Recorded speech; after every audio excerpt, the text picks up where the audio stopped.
गॅसचा विषय फार महत्वाचा आहे। अशा प्रकारे रस्ते ठरवून ठेवतात ना की जसं काही गुप्तधन शोधतात। म्हणजे काय केलं आहे, 65 म्हणून एरिया आहे, आपण पूर्वी ते काय सांगायचे की नगरपालिका परमिशन देत नाही म्हणून आम्ही खणत नाही, आणि आता अशी काय आपल्याला माहिती नाही की जिल्हाधिकारी साहेबांनी त्यांना परमिशन दिली आहे। त्यांनी कशाही प्रकारे टाकले म्हणून नाही गॅस पाईपलाईन देऊन ना लोकांना, त्याच्यासाठी आम्ही पण सहकार्य करतोय। पण 65 म्हणून जो एरिया आहे, जेसीबी लावलं की गुप्तधन शोधतात तसं रातोरात खणून ठेवलं नाही, तिथं जे गायब झाले आज 15 दिवस झाले। नागरिक म्हणजे ज्येष्ठ नागरिक आहे त्यांच्या रस्त्यासमोर सगळं खणून ठेवलं की कमीत कमी 50 वेळा फोन केले।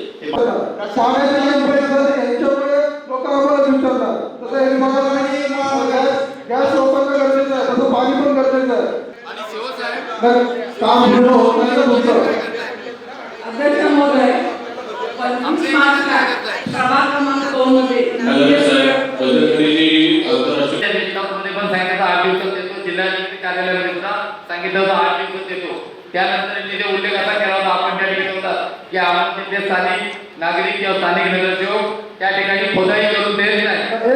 बरं झालं तुम्ही विषय काढा, कारण तिकडच्या लोकांची पूर्ण कमर्शियल लाईन आहे, आम्ही ते लोकांच्या दुकानात जायला पण माणसांना वाट नव्हती ठेवली तुम्ही की आता तातडीने राहिलेल्या 20 दिवसामध्ये रत्नागिरी शहरातला जो 48 किलोमीटरचा जो सातारा जो पॅचवर्क आहे हा करू शकत ते जे पॅचवर्क करू शकतात, बाकी इतर स्थानिक ठेकेदार काम करू शकत नाही पॅचवर्कचं। मॅडम याच्यामध्ये आपण एखादी परत सभा विशेष सभा आणि विशेष सभेला यासाठी लावूया। आणि रत्नागिरी नगरपालिकेची मासिक सभा दरवेळेप्रमाणे यावेळीही वादळी ठरली। सध्या रत्नागिरी नगरपालिकेची नूतन इमारत अंतिम टप्प्यात आहे, त्यामुळे आजची ही सभा स्वातंत्र्यवीर सावरकर नाट्यगृहात घेण्यात आली। आजच्या मासिक सभेत रत्नागिरी शहरात सुरू असलेल्या महानगर गॅसच्या कामाबाबतीत प्राप्त तक्रारींवर जोरदार चर्चा रंगली।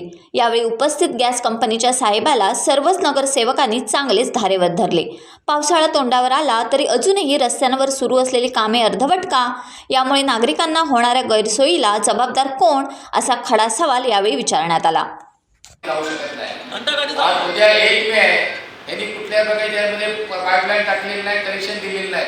ह्याच्यामध्ये जवळजवळ 15-20 दिवसाचा कालावधी जाणार आहे। 30 मेच्या दरम्यान 25 मेच्या दरम्यान पाऊस पडणार आहे। जर पाऊस पडला तर त्या ठिकाणी रस्त्याचं पॅचवर्क कोण करणार आहे, त्याची डागडुजी कोण करणार आहे? जर आपल्याकडे मटेरियल उपलब्ध नसेल, आपल्याकडे यंत्रसामुग्री उपलब्ध नसेल, आपल्याकडे कर्मचारी स्टाफ उपलब्ध नसेल, जे आपल्याकडे उपलब्ध आहे ना तेवढंच आपण काम परिपूर्ण करा। आज तुम्ही काय केलंय, स्वामी समर्थ हॉलच्या इथला पूर्ण भाग खोदलाय, पाचशेकरचा भाग खोदलाय, आपलं ऍक्टिव्हिटी सेंटरच्या इथला भाग खोदलाय। हे जे 3 पार्ट केलेत ना तुम्हाला 30 दिवस पुरणार नाही। तुमच्याकडे काय माहिती आहे, फक्त जेसीबी आहे, जेसीबीचा ऑपरेटर तुम्ही लाईनअप देताय, तो डायरेक्ट खोदून जातोय। तुमच्याकडे मटेरियल कुठे, सामुग्री कुठे उपलब्ध आहे? तिथे जनरेटरवर आपण काम चालू केलं आणि ह्या शनिवारी पूर्ण दिवस शील्डची लाईन वगैरे होणार आहे, तर तिथे डिझेलचा बंदोबस्त करून आपण जनरेटरनी आपण पाणी पुरवू। तर माझं असं मत आहे, मेंटेनन्ससाठी आपल्याला 1 दिवस सोमवार हे शटडाऊन ठेवणं गरजेचं आहे। मे महिन्यामध्ये प्रत्येक सोमवार आपण मेंटेनन्ससाठी ठेवूया। म्हणजे काय केलं आहे, 65 म्हणून एरिया आहे, आपण पूर्वी ते काय सांगायचे की नगरपालिका परमिशन देत नाही म्हणून आम्ही खणत नाही, आणि आता अशी काय आपल्याला माहिती नाही की जिल्हाधिकारी साहेबांनी त्यांना परमिशन दिली आहे। त्यांनी कशाही प्रकारे टाकले म्हणून नाही गॅस पाईपलाईन देऊन ना लोकांना, त्याच्यासाठी आम्ही पण सहकार्य करतोय। पण 65 म्हणून जो एरिया आहे, जेसीबी लावलं की गुप्तधन शोधतात तसं रातोरात खणून ठेवलं नाही, तिथं जे गायब झाले आज 15 दिवस झाले।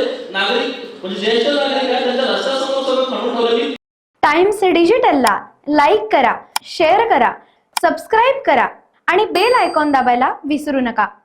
Times digital.